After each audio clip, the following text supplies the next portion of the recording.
If you're trying to start an AI agency in 2026, I've already been where you are, and I didn't scale past $100,000 by being vague. In fact, I lost $8,000 because my offer was AI automation. It was kind of like walking into a steakhouse and ordering food. You might get something, probably gonna be overpriced. You're definitely gonna regret it. So today I'm gonna give you the exact system to go from 0 to 10K a month reliably. We're gonna pick one revenue outcome, we're gonna productize it, and we're gonna do the reps for long enough for it to work. Then your AI thing doesn't turn into a hobby. A year ago, I wasn't the AI guy. I was trying to land my first real clients from people, that I didn't already know. And I did what everybody else does. I tried to sound impressive. I can automate your business. I'm an automation expert, like we can do everything. So then when I got hired, scope creep showed up like a drunk uncle. My quick automation turned into a full rebuild of their lead gen, their CRM, their follow-up, somehow their entire life story. Fixed price projects, infinite unbilled hours, and just stress. And then the client's still like, can we just add this one more tiny thing? So at that point, my problem is obviously not the right clients, okay? So I did the thing that really forced my hand, and I hired a go-to-market agency, okay? I paid real money, good money out of pocket, and I came away with 0 booked calls. And that's when it really hit me. It connected. My problem wasn't leads. My problem is clarity. I have a clarity problem because if your offer is vague, marketing just pours gasoline on top of that dumpster fire. So the lesson I learned there is generality is expensive, especially when you're first starting out. So the next few minutes, I'm going to give you the blueprint, how to pick one revenue outcome, how to turn it into a repeatable system, how to sell it without sounding like a crypto bro, and how to avoid scope creep so that 10K months are predictable. The problem with selling AI automations isn't that it's wrong. It's that it's useless as a promise. It could mean literally anything. So your client usually takes that as everything, right? Cool, I can automate my business. That's when and why scope creep murders you. So if every new deal is a custom project, you're not building an agency, you're building a job you can't quit. So when I noticed this, here's what I changed. I stopped selling AI tools, I stopped selling AI wholesale, and I started selling a revenue outcome. One revenue outcome because that's the jugular. It connects what you build to what they pay for immediately. And there are basically 3 revenue outcomes you can sell all day because they're obvious, right? More leads, more book calls, better follow-up, right? More closes.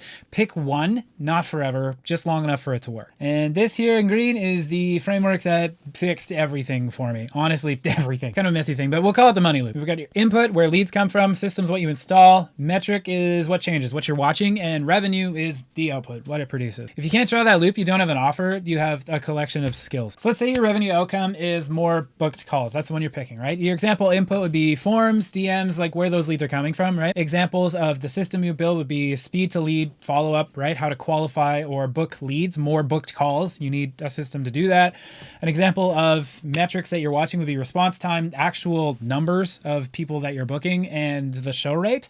And the revenue, the example of that output would be more appointments, more sales. Even if your close rate stays the same, the volume, the increase in volume means more money in the pocket. This is an offer. This is repeatable. This you can sell. Then you productize, okay? So this is taking that money loop and you're turning it into a product that you can take off the shelf and resell to someone else. And there are 4 pieces to that. If you skip any of these, you're cooked, right? The deliverable, timeline, metric, and boundary. Boundary is hard guardrails of what that project means. So if you say it with me now, this is the system. Anything outside this scope is a separate project, okay? If you say it early, put it in writing, don't apologize, it's okay. Because scope creep doesn't happen on day one, it happens after they trust you. So it's absolutely necessary to set your boundaries and protect your time. So to explain those 4 pieces of productization, deliverable is the thing they can touch, right? It's essentially your system. Timeline is important, like I can do this in 7 to 14 days.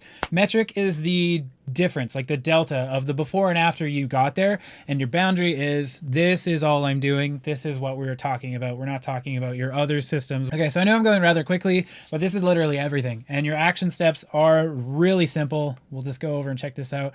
So you pick one revenue outcome. Outcome is the operative word there, not a tool, not a system. This is what you get when you work with me. Then I want you to come up with a one-liner that summarizes the whole thing. Clarity, okay? So I help who get result, that's your revenue outcome, by installing this system in how long? If you can do that, that's what's gonna give you clarity. That's what's gonna get this out of the planning phase and into real life. Number 3 is build your money loop, like we were talking about before, this big green box. Make sure you got the money loop planned out, right? From input, systems, metrics, to outputs, exactly how you're going to generate revenue. And then we productize it. The one thing we haven't quite talked about that most people get wrong is they quit really early.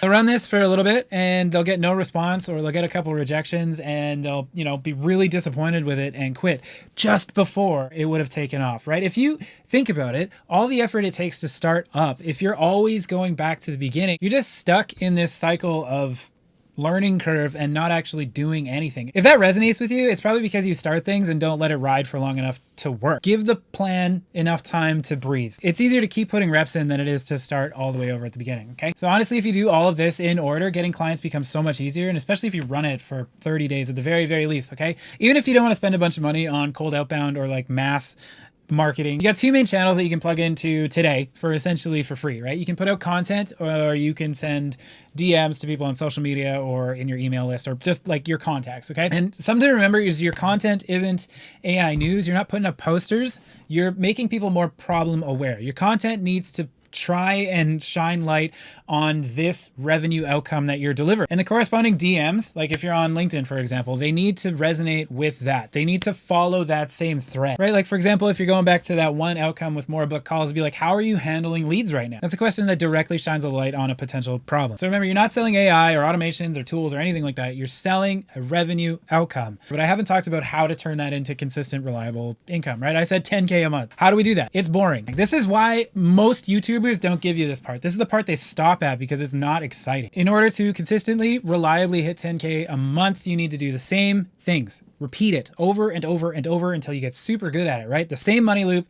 same deliverable, same timeline, same boundaries over and over again. That's it. They don't actually tell you how to do it because the truth of it is it's not all that exciting. But what is exciting is getting really good at stuff, all right? And this is what helps you do that. It helps you deliver faster, sell easier, raise your prices, and it all becomes really smooth because you're doing it over and over again. You can go from trying to sound impressive like we all do off the top to actually being impressive. I think the whole video comes down to there being a lot of different ways to go, right? But there's only one way to get there. Pick your revenue outcome and build everything around that one thing. I can't wait to see what you guys do with this. If you want more details or to go step by step, dive a little deeper into this, that's exactly what we do in my school community. You can join for free. If any of this resonated with you, I think you'd be a good fit. You should consider joining. We'll help you identify your revenue outcome, lock in your one-liner, productize your offer, and we'll help you do the reps as well. Check out this video to get the system I recommend for beginners to lock in that revenue outcome. Otherwise, we'll catch you in the next one.